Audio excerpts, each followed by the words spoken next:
It's me, Senator Charlene Oliver, and I'm here to share some exciting updates on our efforts to make childcare more affordable and accessible for working families in Tennessee. First, I'm proud to announce the passing of Senate Bill 2063. This law directs TASER, our state's independent and nonpartisan research agency, to study compensation trends for childcare workers.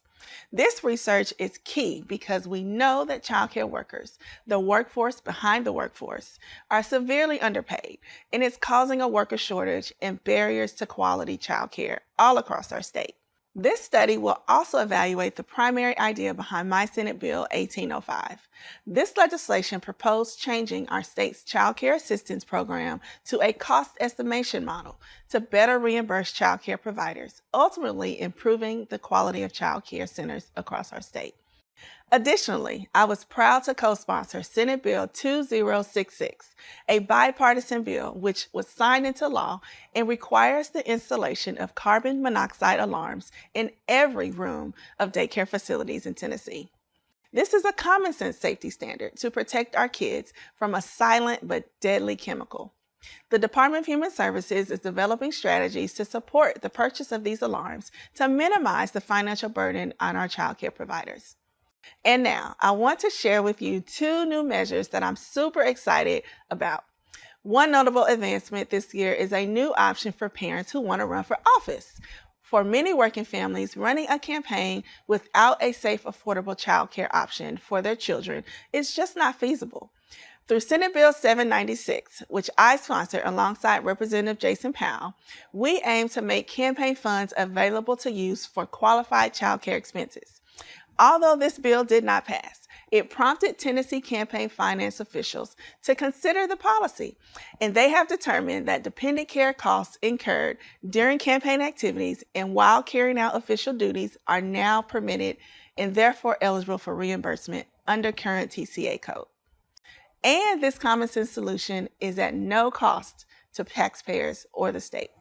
This change is especially important for moms like me who face unique barriers when running for office and want to use their leadership to serve in public office. And finally, I also want to highlight Senate Bill 2207, which sought to cap copayments for families receiving state child care payment assistance at 7% of their income, and to completely eliminate copays for families earning less than 150% of the federal poverty line. Although the legislature did not pass this bill, the Department of Human Services embraced my idea and have already implemented it.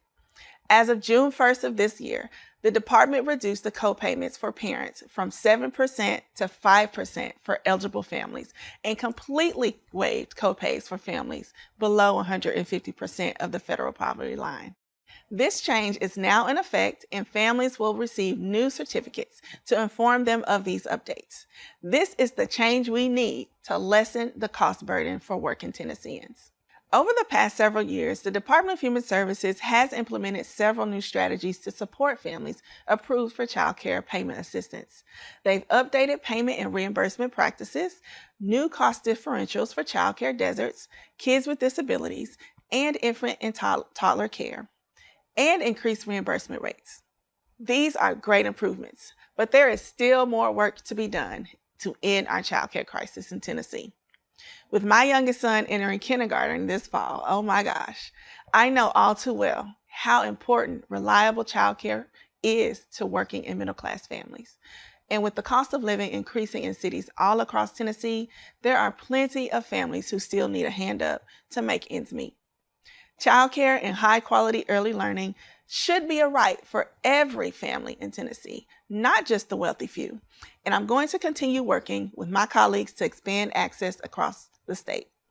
A huge thank you to my House sponsors, Leader Karen Camper, Representative Jason Powell, and Representative Bob Freeman, and all of the child care advocates working hard towards a future where every family in Tennessee has access to high-quality, affordable child care. Thank you.